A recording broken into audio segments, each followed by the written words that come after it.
નમસ્કાર. તમને ક્યારે એવો સવાલ થયો છે કે આપણા ગામનો રસ્તો કોણ બનાવે છે કે પછી પાણીની પાઇપલાઇન કોણ ઠીક કરે છે? જો આ બધા નિર્ણયો પાછળ છે ને એક આખી સિસ્ટમ કામ કરે છે જેને આપણે પંચાયતી રાજ કહીએ છીએ.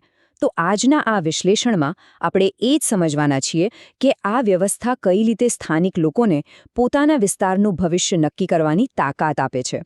ચાલો શરૂ કરીએ. તો આજે આપણે કયા મુદ્દાઓ પર વાત કરીશું? સૌથી પહેલાં તો પંચાયતી રાજનો મૂળ આઈડિયા શું છે એ સમજીશું. પછી એનું જે 3 સ્તરીય સ્ટ્રક્ચર છે એના પર નજર નાખીશું. આ સિસ્ટમને ચલાવનારા લોકોના રોલ્સ શું છે એ જાણીશું. અને હા, આ સિસ્ટમને કાયદાકીય તાકાત ક્યાંથી મળે છે એ પણ જોઈશું. અને છેલ્લે જમીન પર એની સાચી અસરો શું થઈ છે એની પણ વાત કરીશું. સારું, તો ચાલો એકદમ બેઝિક સવાલથી શરૂઆત કરીએ કે ભાઈ આ પંચાયતી રાજનો આખો વિચાર છે શું અને એની જરૂર જ કેમ પડી? એનો મુખ્ય હેતુ શું છે? ચાલો એક ક્ષણ માટે માની લો કે કોઈ ગામ છે. હવે ત્યાંનો રસ્તો એકદમ ખરાબ હાલતમાં છે કે પછી પીવાના પાણીની સમસ્યા છે. તો આનું સોલ્યુશન કોણ લાવશે? શું છેક દિલ્હી કે ગાંધીનગરમાં બેઠેલા મોટા સાહેબો આનો નિર્ણય કરશે? બસ આ જ સવાલ છે ને, એ જ પંચાયતી રાજના વિચારનું મૂળ છે. અને એ સવાલનો જવાબ છે પંચાયતી રાજ. જો આ એક એવી સિસ્ટમ છે જે પાવરને ઉપરથી લઈને છેક નીચે એટલે કે સ્થાનિક લોકોના હાથમાં મૂકે છે. આને જ કહેવાય સત્તાનું વિકેન્દ્રીકરણ. મતલબ એકદમ સાદી ભાષામાં કહીએ તો જે તે વિસ્તારની સમસ્યાઓનો ઉકેલ ત્યાંના લોકો જ લાવે, પોતાના ચૂંટાયેલા માણસો દ્વારા. અને હા, આ વિચાર કંઈ નવો નથી. આ તો મહાત્મા ગાંધીએ વર્ષો પહેલાં ગ્રામ સ્વરાજનો જે વિચાર આપ્યો હતો એના પર આધારિત છે.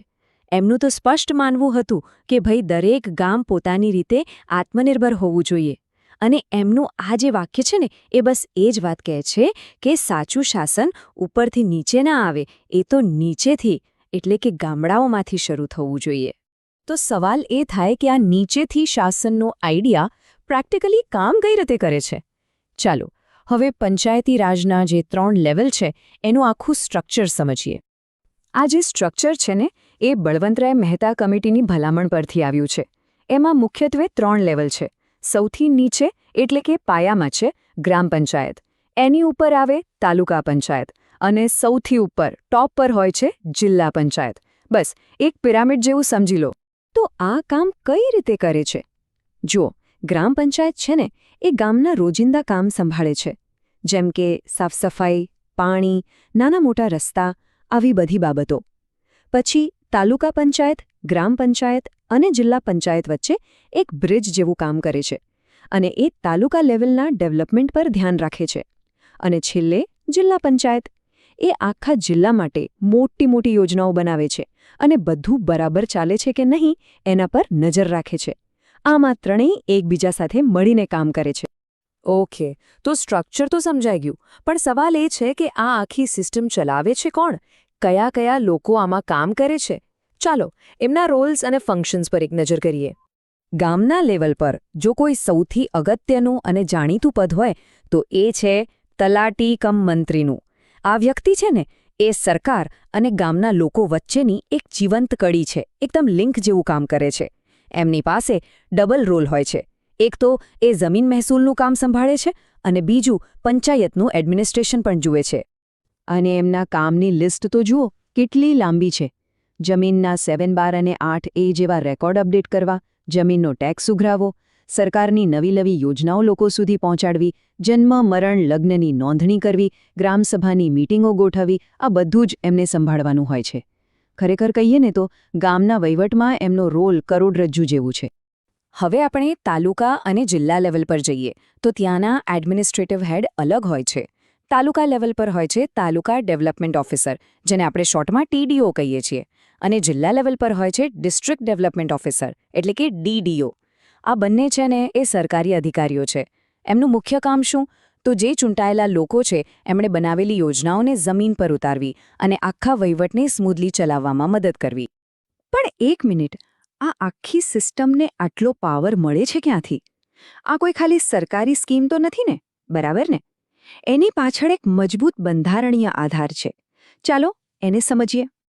આ બધી શક્તિનો સોર્સ છે 73મો બંધારણીય સુધારો, 1992માં જે આ સુધારો થયો એણે પંચાયતી રાજને ખાલી એક સિસ્ટમમાંથી ઉપાડીને બંધારણીય દરજ્જો આપી દીધો.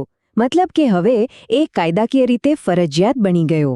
આ એક બહુ જ મોટું, એકદમ હિસ્ટોરિકલ સ્ટેપ હતું, કારણ કે એનાથી સ્થાનિક શાસનને પહેલીવાર કાયદેસરનો હક મળ્યો. આ કાયદો 24 એપ્રિલ 1993ના રોજ લાગુ થયો અને એટલે જ આ દિવસને હવે આપણે દર વર્ષે રાષ્ટ્રીય પંચાયતી રાજ દિવસ તરીકે ઉજવીએ છીએ. આ કાયદામાં બીજી એક ખાસ વાત એ હતી કે દરેક પંચાયતનો કાર્યકાળ ફિક્સ 5 વર્ષનો કરી દેવામાં આવ્યો. આનાથી શું થયું? એનાથી એ સુનિશ્ચિત થયું કે દર 5 વર્ષે નિયમિત ચૂંટણીઓ થાય અને લોકશાહી મજબૂત બને. અને હવે આવે છે સૌથી ક્રાંતિકારી, સૌથી ગેમ ચેન્જિંગ જોગવાઈ. પંચાયતોની કુલ સીટોમાંથી ઓછામાં ઓછી 33%, એટલે કે 1/3 સીટો મહિલાઓ માટે રિઝર્વ કરવામાં આવી. આ એક જ પગલાંથી છે ને રાજકારણમાં મહિલાઓની ભાગીદારીમાં જબરદસ્ત વધારો થયો. આ એક બહુ મોટી વાત હતી. આટલું જ નહીં, બીજા પણ ઘણા મહત્વના સુધારા થયા, જેમ કે અનુસૂચિત જાતિ અને જનજાતિ માટે પણ એમની વસ્તીના હિસાબે સીટો રિઝર્વ થઈ. પછી ચૂંટણીઓ એકદમ નિષ્પક્ષ રીતે થાય એના માટે રાજ્ય ચૂંટણી પંચ બનાવવામાં આવ્યું અને પંચાયતોને પૈસાની તકલીફ ન પડે એ માટે રાજ્ય નાણાં પંચની પણ રચના થઈ. આ બધી જ બાબતોએ ભેગા મળીને પંચાયતી રાજને એકદમ મજબૂત, એકદમ પાવરફુલ સંસ્થા બનાવી દીધી. ઓકે, તો કાગળ પર તો બધું બરાબર લાગે છે, કાયદા પણ સારા છે, આઈડિયા પણ સારો છે, પણ રિયલ લાઈફમાં શું થયું? જમીન પર એની શું અસર થઈ? ચાલો હવે પંચાયતી રાજની સફળતાઓ અને એની સામેના જે પડકારો છે એ બંનેને જોઈએ. તો આના જે પરિણામો આવ્યા છે ને એ મિક્સ છે. ફાયદા પણ થયા છે અને નુકસાન પણ. સારી વાત એ છે કે લોકશાહી છેક ગામડાઓ સુધી પહોંચી, વિકાસના કામોમાં લોકોનો અવાજ સંભળાવા લાગ્યો અને જે સમાજના પછાત વર્ગો હતા એમને પણ નેતૃત્વ કરવાની તક મળી. પણ સિક્કાની બીજી બાજુ પણ છે. આ ચૂંટણીઓના કારણે ગામડાઓમાં ગ્રુપબાજી અને જ્ઞાતિવાદ જેવી સમસ્યાઓ વધી ગઈ અને ક્યારેક તો એના લીધે સમાજમાં તણાવ પણ ઊભો થાય છે. તો છેલ્લે એક સવાલ આપણા મનમાં રહી જાય છે. પંચાયતી રાજે પાવરને લોકોની નજીક તો પહોંચાડ્યો છે, એ વાત સાચી, પણ શું એ